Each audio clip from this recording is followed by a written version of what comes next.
फौजी नज़्म ज़ब्त की खिलाफ वर्जी। लेफ्टिनेंट जनरल रिटायर्ड फैज़ हमीद के बाद मजीद 3 रिटायर्ड अफसरान को फौजी तहवील में ले लिया गया। तहवील में लिए गए अफसरान में 2 रिटायर्ड ब्रिगेडियर और 1 रिटायर्ड कर्नल शामिल। ISPR के मुताबिक रिटायर्ड अफसरान और उनके साथियों से मजीद तफ्तीश जारी है। अफसरान के खिलाफ मुल्क को अदम इस्तेहकाम का शिकार करने के लिए सियासी गठजोड़ की तहकीकात भी की जा रही हैं। ज़राए के मुताबिक गिरफ्तार अफसरान में brigadier retired Ghaffar, brigadier retired Naeem और कर्नल रिटायर्ड आसिम शामिल हैं। तीनों अफसरान सियासी जमात और फैज़ हमीद के दरमियान राब्ताकारी में शामिल थे। रिटायर्ड ब्रिगेडियर अफसरान रिटायरमेंट के बाद सियासी पैगाम रसानी और सहूलतकारी में मुलव्विस थे। 12 अगस्त को पाक फौज ने लेफ्टिनेंट जनरल रिटायर्ड फैज़ हमीद को तहवील में लेकर कोर्ट मार्शल की कार्रवाई शुरू करने का ऐलान किया था।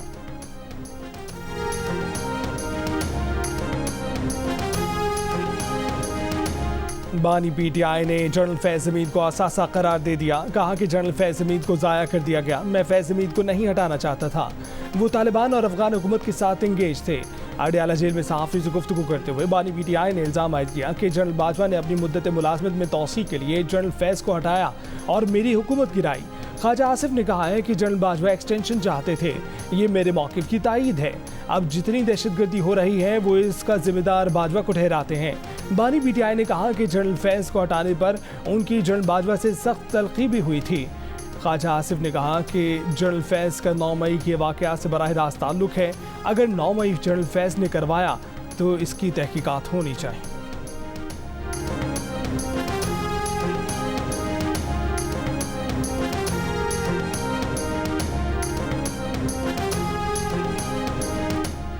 बानी PTI की सहूलतकारी पर साबिक डिप्टी सुपरिटेंडेंट अडयाला जेल का नेटवर्क पकड़ा गया। अडयाला जेल के मजीद 2 अफसरान, साबिक डिप्टी सुपरिटेंडेंट और असिस्टेंट नाजिम से भी तफ्तीश जारी। ज़राए के मुताबिक डिप्टी सुपरिटेंडेंट अकरम से हासिल मालूमात पर अमले के मजीद 6 अफराद से पूछगछ की जाएगी। दौरान तफ्तीश 3 यूरोपीय ममालिक के नंबर्स पर व्हाट्सएप के इस्तेमाल के शवाहिद भी मिल गए। मोहम्मद अकरम PTI रहनुमा जुल्फी बुखारी और एक साबिक सूबाई वजीर के करीब समझे जाते हैं। मोहम्मद अकरम पर बानी PTI के लिए पैगाम रसानी और सहूलतकारी का इल्ज़ाम है। मोहम्मद अकरम को कमरा अदालत में समाअत के दौरान बानी PTI से सरगोशियाँ करते भी देखा गया। बानी PTI को खिलाफ ज़ाब्ता सहूलतों पर जेल इंतज़ामिया की मीटिंग आज होने का इम्कान है।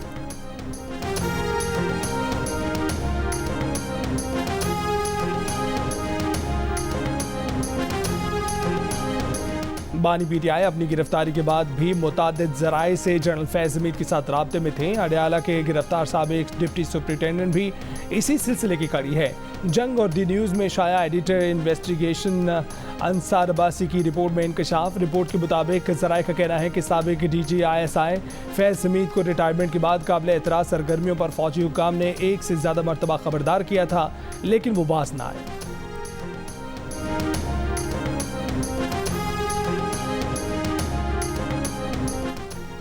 जनरल रिटायर्ड फैज़ हमीद के इक़दामात में बानी PTI की ख्वाहिश शामिल थी। तहरीक अदम एतमाद के वक्त भी फैज़ हमीद बानी PTI से राब्ते में थे।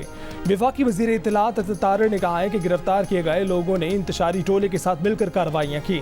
बानी PTI जेल में बैठ कर उन सब को लीड कर रहे थे। लगता है कि अभी मजीद गिरफ्तारियाँ होंगी। वज़ीर दिफा ख्वाजा आसिफ का कहना है कि 9 मई को फौजी तनसीबात पर जो हमले हुए उन मकामात की शनाख्त और निशानदही में जनरल फैज़ हमीद का किरदार था। जनरल फैज़ ने आर्मी चीफ की तैनाती के वक्त मुतलका हल्कों के साथ कोशिश की कि उन्हें आर्मी चीफ बनाया जाए।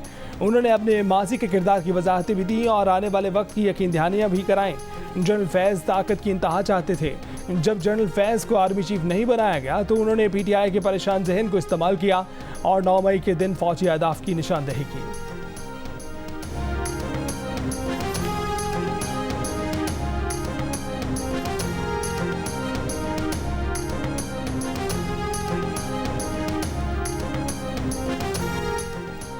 दुश्मन अनासिर की जाली खबरों और प्रोपेगेंडे के घनौने खतरे से खबरदार रहना होगा। ये प्रोपेगेंडा आवाम और मुसल्लह अफवाज के दरमियान ताल्लुकात को कमज़ोर करने के लिए किया जाता है। वेटरन्स समेत कौम की गैर मुतज़लज़िल हिमायत ऐसी तमाम फजूल कोशिशों को नाकाम बनाएगी। Army chief general Asim Munir का यौम आज़ादी के मौके पर आर्मी वेटरन्स के एजाज़ में इस्तकबालिये से खिताब। ISPR के मुताबिक वेटरन्स ने पाक फौज की क़यादत पर एतमाद और अंदरूनी और बैरूनी सिक्योरिटी चैलेंजों का मुकाबला करने के लिए अपनी हिमायत का अयादा किया। Army chief general Syed Asim Munir ने वेटरन्स की खिदमात को दिली खराज तहसीन पेश करते हुए उनकी लगन और कौम की तारीख की तश्कील में अहम किरदार को सराहा। आर्मी चीफ ने चैलेंजों के मुकाबले में इत्तेहाद और लचक की बुनियादी अहमियत पर भी जोर दिया। तकरीब में रिटायर्ड फौजी ऑफिसर्स और जवानों की बड़ी तादाद में शिरकत।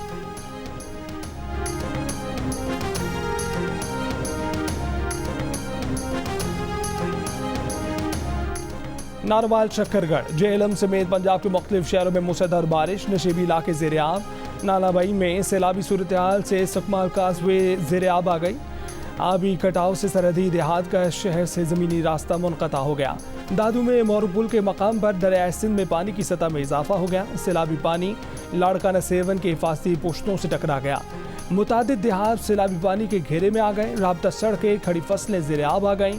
खैरपुर नाथन शाह में सिम नाले में शगाफ पड़ने से फसलें ज़ेर-ए-आब। बॉयज़ प्राइमरी स्कूल हाफिज खुशी मोहम्मद में बारिश का पानी अब तक मौजूद। तलबा का एहतजाज। शहीद बेनज़ीराबाद के 15 से जायद गाँव में सैलाबी पानी दाखिल। वादी कागान में भागल के मकाम पर लैंड स्लाइडिंग से शाहराह कागान, दयामर में तिलची और रायकोट के दरमियान सैलाबी रैला आने से शाहराह कराक्रम बंद। ट्रैफिक की रवानी मुतासिर। मुल्क में मानसून का स्पेल 25 अगस्त तक जारी रहने का इम्कान। नाफाज से निपटने के कौमी इदारे NDMA का इंतबाह। कहा कि दरिया चिनाब के मुल्का इलाकों में शदीद तुग़यानी का खदशा है। पंजाब के बड़े शहरों में अर्बन फ्लडिंग भी हो सकती है।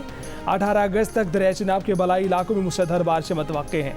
गुजरावाला, हाफिजाबाद और चिन्नौर में मानसून के शदीद स्पेल का इम्कान है। महकमा मौसमियात ने 16 से 20 अगस्त तक आज़ाद कश्मीर बारिश की पेशगोई की है।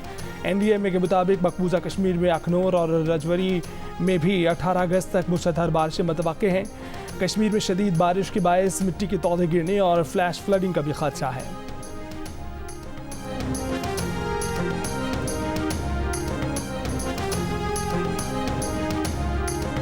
वज़ीर आज़म शहबाज शरीफ ने आस्तौर में सैलाब में फंसे सयाहों को रेस्क्यू करने की हिदायत कर दी। फीना गांव में सैलाबी रैले में बह जाने वाले 2 पुलों का मुतबादिल रास्ता फराहम करने की भी हिदायत। आफात से निपटने के कौमी इदारे के चेयरमैन को फ़ोन। NDMA और सूबाई इदारों को हाई अलर्ट रहने की हिदायत। वज़ीर आज़म रिलीफ पैकेज के तहत माहाना सब्सिडी में भी इजाफा। ECCA ने वज़ीर आज़म रिलीफ पैकेज जारी रखने की मंजूरी दे दी।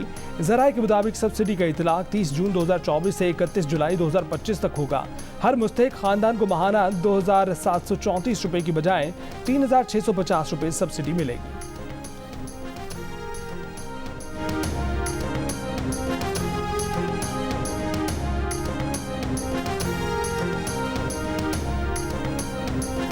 आवाम को महंगाई, खास तौर पर बिजली के महंगे बिलों में रिलीफ देने पर गौर। मुस्लिम लीग नून के सदर नवाज शरीफ ने कहा है कि बिजली के महंगे बिल आवाम के लिए नाकाबिले बर्दाश्त हैं। PTI की लाई तबाही, महंगाई और महंगे बिल लाई आवाम हुकूमत से रिलीफ की तवक्को करते हैं।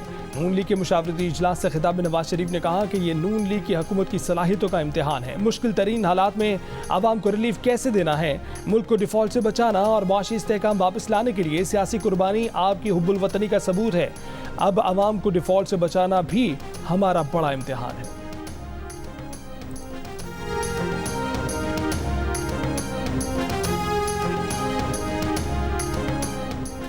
कौमी असेंबली में अपोजिशन लीडर उमर अयूब का कहना है कि जनरल फैज हमीद के कोर्ट मार्शल पर कानून अपना रास्ता खुद बनाएगा। अडयाला जेल के बाहर गुफ्तगू करते हुए कहा कि निजी हाउसिंग सोसाइटी के मामले पर जिन अफसरान ने नकदी उठाई उनका भी कोर्ट मार्शल किया जाए। वज़ीर दिफा ख्वाजा आसिफ पर तनकीद करते हुए कहा कि ख्वाजा आसिफ को किसी बात का नहीं पता, उन्हें GHQ के पास जाने नहीं दिया जाता।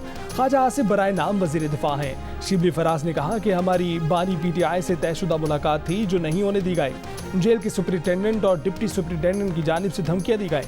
हमें कहा गया कि अगर सियासी गुफ्तगू हुई तो कानून अपना रास्ता खुद बनाएगा।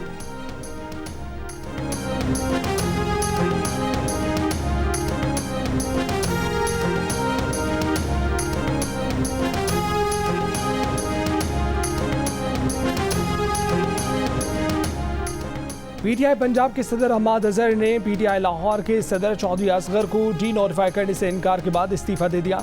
Secretary general PTI Umar Ayub ने इस्तीफा नामंजूर कर दिया। फैसला हतमी है, हम्माद का इस्तीफे पर इसरार।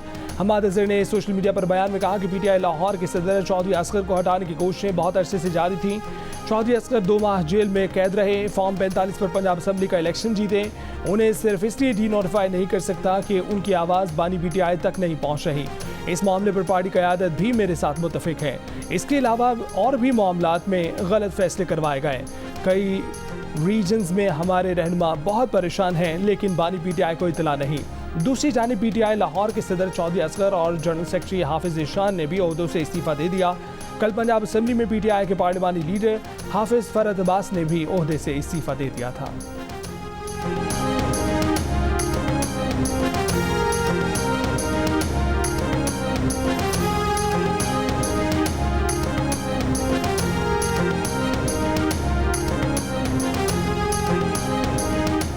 मुल्क में कई रोज से इंटरनेट की सुस्त रफ्तार, वजह फायरवॉल की तनसीब या कुछ और। ऑनलाइन कारोबार से मुंसलिक अफराद के साथ घरेलू सार्फिन के भी शिकवे, व्हाट्सएप पर राबता, ऑनलाइन खरीदारी, तस्वीर और वीडियोस का इस्तेमाल मुश्किल बन गया। जियो न्यूज़ के व्हाट्सएप चैनल पर 1,32,000 से जायद लोगों ने शिकायत की। जियो न्यूज़ से गुफ्तगू में कराची चैम्बर के सदर इफ्तिखार शेख बोले कि मसला हल ना हुआ तो कारोबार का नुकसान बड़ा होगा।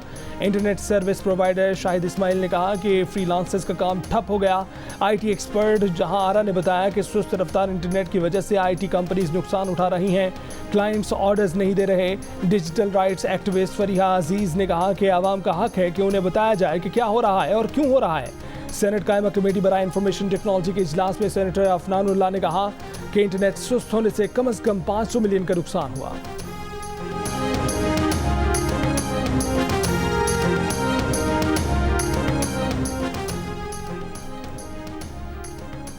इंटरनेट सर्विस फराहम करने वाली कंपनियों पर फायरवॉल इंस्टॉल, दूसरा ट्रायल भी मुकम्मल कर लिया गया। टेलीकॉम ज़राए के मुताबिक फायरवॉल डिपैक्ट इंस्पेक्शन की सलाहियत की हामिल होगी, जिससे सोशल मीडिया पर प्रोपेगेंडा पॉइंट की निशानदेही हो सकेगी। प्रोपेगेंडा करने वाली आईडी को ब्लॉक किया जा सकेगा। इंटरनेट सर्विस 2 से 3 दिन में मामूल पर आने का इम्कान है। सोशल मीडिया सर्विसेज आइंदा 2 से 3 रोज में मामूल पर आ जाएंगी। वफाकी वज़ीर मुमलिकत आईटी शिजा फातिमा का कहना है कि साइबर सिक्योरिटी के हमलों से बचने के लिए फायरवॉल इंस्टॉल की जाती हैं। पूरी दुनिया में हुकूमतें फायरवॉल इंस्टॉल करती हैं। फायरवॉल से पहले वेब मैनेजमेंट सिस्टम था। हुकूमत अब सिस्टम को अपडेट कर रही है। इंटरनेट की सुस्त रवि से मुतालिक इंटरनेट सर्विस फराहम करने वाली कंपनी से डाटा मांगा गया। सेनेट कमेटी इजलास में सेक्रेटरी आईटी ने इंटरनेट सर्विस सुस्त होने का मलबा मोबाइल ऑपरेटर्स पर डाल दिया।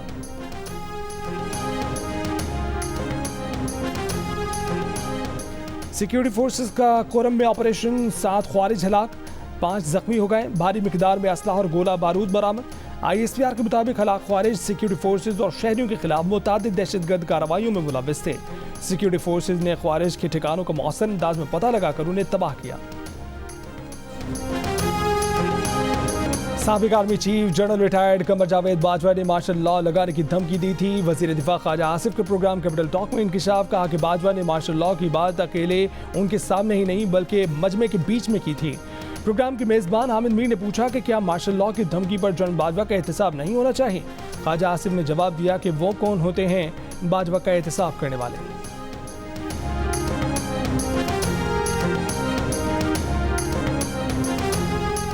जनरल बाजवा ने एक से ज़ायद बार कहा कि वो एक्सटेंशन नहीं चाहते। नए आर्मी चीफ की तकरीरी में वो पसंद मुसल्लत करना या मेरिट से हटना चाहते तो उनके पास ऑप्शन थे। मुनासिब होता ख्वाजा आसिफ इंटरव्यू में इन बातों को मद्देनजर रखते। स्पीकर पंजाब असम्बली मलिक मोहम्मद अहमद खान की मीडिया से गुफ्तगू, बोले कि पहले उन्हें लगा कि ख्वाजा आसिफ ने उन्हें रिक्रूट कहा तो नागवार गुजरा। उनके जनरल बाजवा से दोस्ताना ताल्लुकात थे और हैं, सियासी लेन देन नहीं था। मलिक मोहम्मद अहमद खान के रद्दमल पर ख्वाजा आसिफ ने कहा कि मलिक अहमद खान उनके छोटे भाई हैं, उनके मशवरे से बात करेंगे, कोई नया तनाज़ा खड़ा नहीं करना चाहते।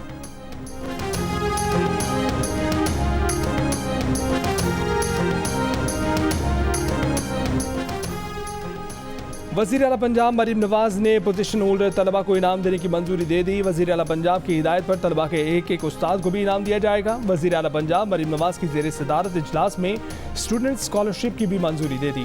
इलामी के मुताबिक हुकूमत पंजाब 25,000 तलबा के तमाम तालीमी अखराजात अदा करेगी। वज़ीर आला पंजाब की हिदायत पर तालिबात के लिए ट्रांसपोर्ट प्रोग्राम का आगाज़, पहले मरहले में पंजाब के 60 गर्ल्स कॉलेजेस को बसें दी जाएंगी।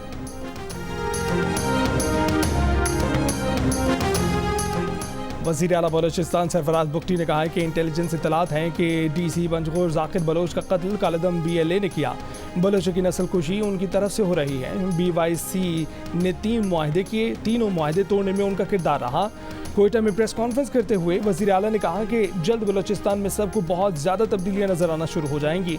लाखों नौजवानों को बिजनेस प्लान देंगे। स्कॉलरशिप प्रोग्राम की भी मंजूरी हो चुकी है।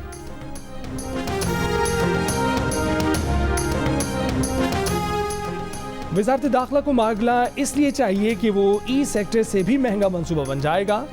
यही एलीट कैप्चर है। चीफ जस्टिस पाकिस्तान काजी फायज ईसा के रिमार्क्स। इस्लामाबाद के सबसे महंगे सेक्टर ई के बारे में पूछा कि किस दौर में बना था। वकील ने बताया कि ज़्यादा दौर में बना था। चीफ जस्टिस ने कहा कि बस हुक्म आ गया होगा, फिर किसी ने देखा ही नहीं ये कानूनी है या नहीं। चीफ जस्टिस पाकिस्तान काजी फायज ईसा के बारगला हिल्स में कमर्शियल सरगर्मियों से मुतल्लिक केस में रिमार्क्स पूछा कि क्या वजारत दाखिला वज़ीर आज़म ऑफिस से भी ज़्यादा ताकतवर है। वाइल्ड लाइफ बोर्ड को वजारत दाखिला के मातहत क्यों किया गया। अदलिया मुखालिफ मुहिम चलाने पर रेस्टोरेंट के मालिक लुकमान अली अफजल को तौहीन अदालत का नोटिस जारी। सुप्रीम कोर्ट ने करार दिया कि अदालत में फरीकैन ने रजामंदी जाहिर की थी कि नेशनल पार्क एरिया से रेस्टोरेंट्स मुंतकिल कर देंगे। हुकूमत ने वाइल्ड लाइफ मैनेजमेंट बोर्ड को वजारत दाखिला के सपुर्द करने का नोटिफिकेशन वापस ले लिया।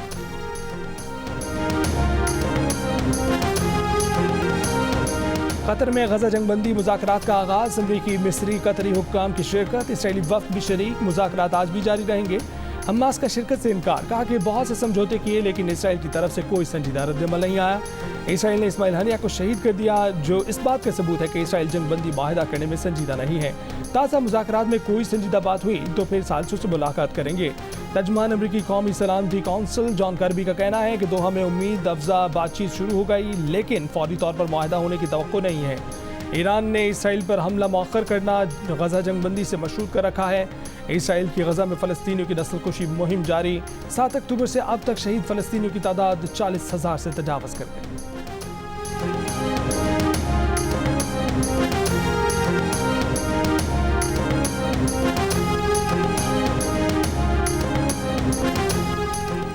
भारत की यौम आज़ादी पर कश्मीरियों का 15 अगस्त को यौम सियाम मनाया। मोदी सरकार तमाम तर जबर के बावजूद मकबूज आबादी के कश्मीरियों को पाकिस्तान का यौम आज़ादी मनाने से नहीं रोक सकी। मकबूज आबादी में पाकिस्तानी परचम लहराए गए।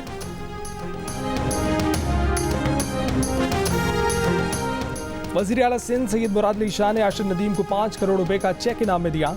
वज़ीर आला सिंध ने आशिर नदीम को सिंधी सकाफती तहाइफ अजरक, टोपी और शील भी दी। वज़ीर बल्दियात सईद गनी ने शहर कराची में सड़क का नाम आशिर नदीम रखने का ऐलान किया।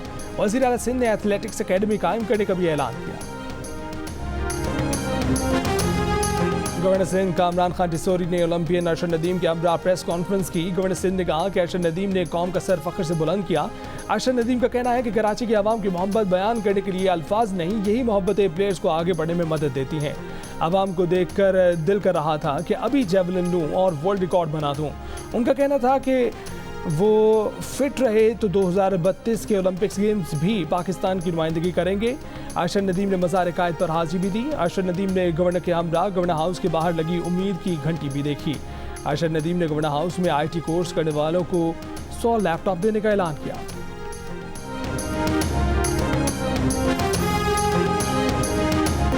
पेरिस ओलंपिक्स के गोल्ड मेडलिस्ट आशिर नदीम ने जियो से खुसूसी गुफ्तगू में कहा है कि गोल्ड मेडल और रिकॉर्ड थ्रो के पीछे बहुत मेहनत है। 2012 से सिर्फ मेहनत की जिसका फल मुझे मिला। लंबी थ्रो में फिटनेस और तकनीक का किरदार होता है। अगला हदफ जेवलिन थ्रो का वर्ल्ड रिकॉर्ड तोड़ना है जो 98.48 मीटर की थ्रो का है। अगर फिट रहा तो 2032 का ओलंपिक्स भी खेलूंगा और उसमें भी मेडल हदफ होगा। और उस्ताद नुसरत फतेह अली खान को अपने मद्दाहों से बिछड़े आज 27 साल बीत गए।